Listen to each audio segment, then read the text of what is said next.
ಕಾರ್ಯಕ್ರಮವನ್ನು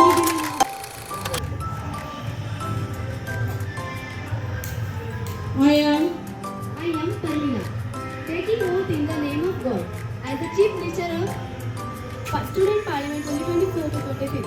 I will uphold the dignity and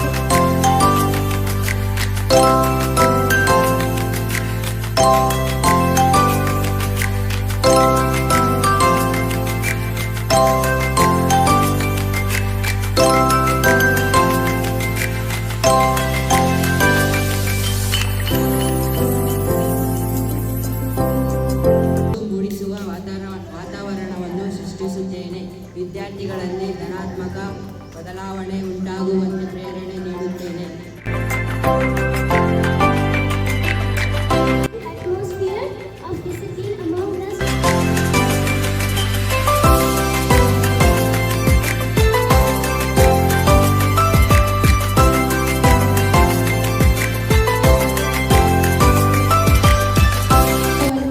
ಸೃಷ್ಟಿಸುತ್ತೇನೆ. ವಿದ್ಯಾರ್ಥಿಗಳಲ್ಲಿ ಧನಾತ್ಮಕ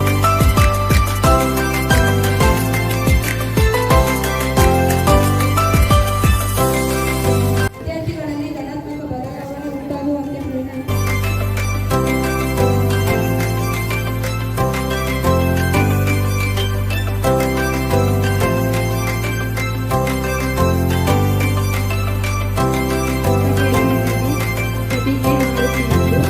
ನಾನು ಜಯಣ್ಣಪ್ಪ ವಾರ್ತಾ ಮಂತ್ರಿಯಾಗಿ ತಂದೆ ತಾಯಿ ಹೆಸರಿನಲ್ಲಿ ಪ್ರತಿಜ್ಞೆ ಮಾಡುತ್ತಿದ್ದು, ಈ ಹುದ್ದೆಯ ಮೂಲಕ ನಾನು ಶಾಲೆಯ ಘನತೆ ಮತ್ತು ಗೌರವವನ್ನು ಎತ್ತಿ ಹಿಡಿಯುತ್ತೇನೆ.